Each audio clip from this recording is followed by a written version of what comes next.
좋아요 눌러주세요. 안녕하세요. 슈르의 평생투자 슈르입니다. 요즘 인터넷에서 유행하는 짤이 하나 있다고 해서 보여드리겠습니다. 극한 직업을 패러디한 건데요. 실물 경제망에 올림픽 취소돼 실업자 쏟아져 원유로 개싸움에. 그런데 왜 자꾸 잘 되는데? 왜 자꾸 주식이 잘 되는데? 발령기 보시느라 수고 많으셨습니다. 사실 좀 소리를 크게 하고 해야 되는데 지금 진료 시간이라서 밖에 환자들이 계시기 때문에 소심하게 연기를 해보았습니다. 이번 하락 후에 크게 이제 반등을 할 때 섣불리 인버스 투자하신 분들의 심정을 나타낸 짤이라고 보시면 되겠습니다.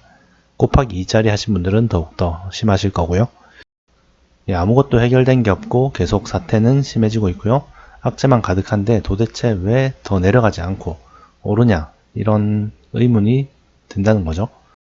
그런데 주가가 계속 내려가기만 할 수는 없죠. 그러면 영원이 될 텐데 영원이라는 거는 아무것도 없다는 거잖아요. 그런데 이번 전염병으로 인해서 모든 게 다 파괴되는 건 아니죠. 건물도 그대로 있고 뭐 음식도 그대로 있고 모든 게 다 그대로 있습니다. 다만 사람들이 돌아다니지 않을 뿐이죠. 그래서 모든 게 다 사라지는 건 아니기 때문에 뭐 자산 가치가 영원히 될 수는 없죠. 그래서 계속 내려가기만 할 수는 없습니다. 어느 정도 선에서 이제 균형을 이루게 되겠죠. 그런데 그 선이라는 게 어디인지는 아무도 알 수가 없습니다. 워낙 복잡한 세상에 많은 현상들이 작용을 해서 나타나는 게 이제 적정 주가, 적정 가격이기 때문에 그거를 예측하는 거는 참 힘든 일이죠. 그래서 이런 복잡한 세상일수록 그래도 좀 단순하게 큰 그림만 한번 그려보는 게 어떨까 싶어서 오늘 큰 그림을 준비했습니다. 큰 그림을 그려보기 위해서 그림판을 준비했습니다.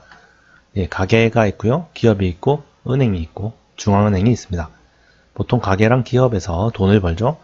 그 번 돈을 집안 창고에다가 쌓아놓지는 않죠. 보통 은행에 예금을 합니다. 예금을 이만큼 은행에다가 했습니다. 그리고 은행은 이 돈이랑 또 이제 중앙은행에서도 은행에다가 돈을 좀 주죠. 그냥 주는 건 아니고 빌려주죠. 이렇게 중앙은행에서 받은 돈이랑 이 예금을 바탕으로 해서 레버리지를 써서 이제 다른 기업이나 가게들에게 대출을 해주죠. 대출을 이런 식으로 이 예금만큼만 해주는 게 아니라 훨씬 더 큰 금액을 대출해 줄 수가 있습니다. 이렇게 다른 기업과 가게들에게 대출을 해주죠.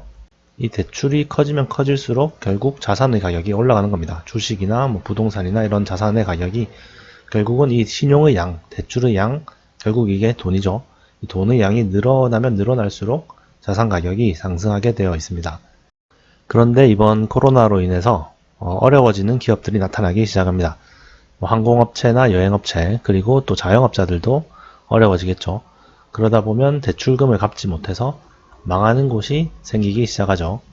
이렇게 일부만 망하면은 별 상관이 없습니다. 아주 큰 경제 중에서 일부에 해당하는 기업들만 망하면은 별 문제가 없이 다시 잘 돌아갑니다.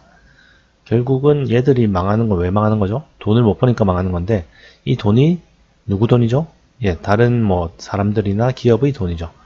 여행도 안 가고 잘 안 사 먹고 이러다 보니까 일부가 망하는 건데 그 돈이 어디로 가는 건 아니죠. 이 예금으로 다시 쌓일 겁니다. 그러면 이 돈을 바탕으로 다른 곳에도 또 대출을 해줄 수가 있고 돈이 돌고 돌면서 한두 군데 파산한 거는 별 문제가 되지 않습니다. 그런데 이게 좀 사태가 길어지면서 망하는 곳이 점점 늘어나면 망하는 항공사가 늘어나고 망하는 집이 늘어나면 이제 문제가 커지기 시작하죠.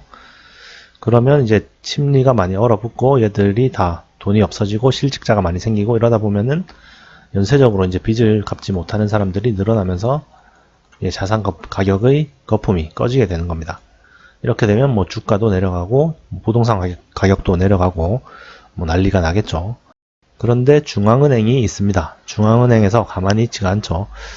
이렇게 망하는 기업들이 늘어나려고 할 때 중앙은행에서 이제 살려주는 거죠. 돈을 지급해 주는 겁니다. 모든 기업을 다 살려주진 않겠지만 그래도 쓸만한 기업들은 살려주고요.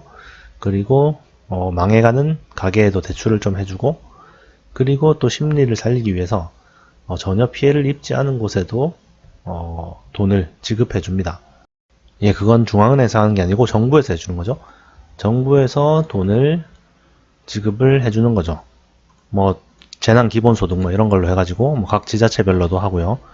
그런 식으로 전혀 뭐 피해를 입지 않은 멀쩡히 회사 다니고 있는 사람이랑 뭐 공무원이랑 이런 사람들도 상관없이 모두 돈을 받는 거죠. 그러면 돈이 이렇게 쌓이게 되겠죠.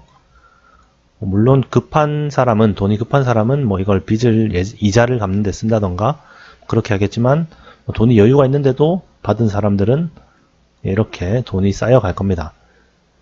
그래도 당장은 경기가 잘 살아나지가 않겠죠. 이 병이 유행하는 동안은 경기가 잘 살아나지 않고 또 망하려고 하는 기업들도 계속 생겨나겠죠.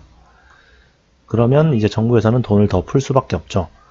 이렇게 돈을 막 더 풀어서 이제 경기를 살리려고 합니다. 그러다가 이 이제 전염병이 좀 꺾이고 사람들이 이제 나가서 놀아도 괜찮겠다 이런 생각이 들면은 이 풀렸던 돈들이 이제 어마어마한 레버리지를 일으키기 시작합니다. 그러면 이 돈을 바탕으로 대출이 또 어마어마하게 늘어나기 시작하는 거죠. 이런 식으로 자산의 양이 점점 늘어나게 되는 겁니다. 이렇게 되면 주가도 아주 거품을 향해 달려가고 또 부동산 가격도 엄청 오르고 그렇게 될 겁니다. 그래서 지금 이제 위기가 왔다고 해서 무조건 현금만 다 가지고 있는 건 좀 많이 위험한 게 아닌가 생각을 하고요. 이렇게 유동성이 계속 풀리면은 언젠가는 이게 폭발하는 날이 또 올 거거든요. 무조건 이렇게 된다는 보장은 없죠. 이 정부나 중앙은행에서 이 유동성을 또 너무 심하다 싶으면은 축소시키고 돈을 확 빨아들이는 수가 있으니까요.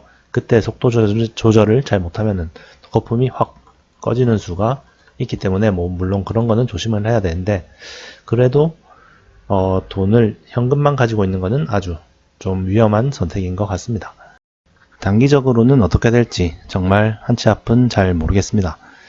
보통 금융위기나 이런 게 오면은 쌍바닥을 찍는 경우가 많았죠. 한번 떨어졌다가 다시 반등했다가 다시 한번 크게 떨어졌다가 올라가는 이런 형태가 많았기 때문에 마음 같아서는 지금 좀 많이 팔아버리고 다시 쌍바닥이 오면은 사서 이익을 극대화시키는 방법을 사용하고 싶은 마음도 굴뚝 같지만 그건 어떻게 될지 전혀 예측을 할 수 없는 영역이고 그냥 길게 보면은 자산 가격은 계속 올라간다는 그 사실에만 집중해서 투자를 하는 게 가장 현실적인 방안이 아닐까 생각을 합니다.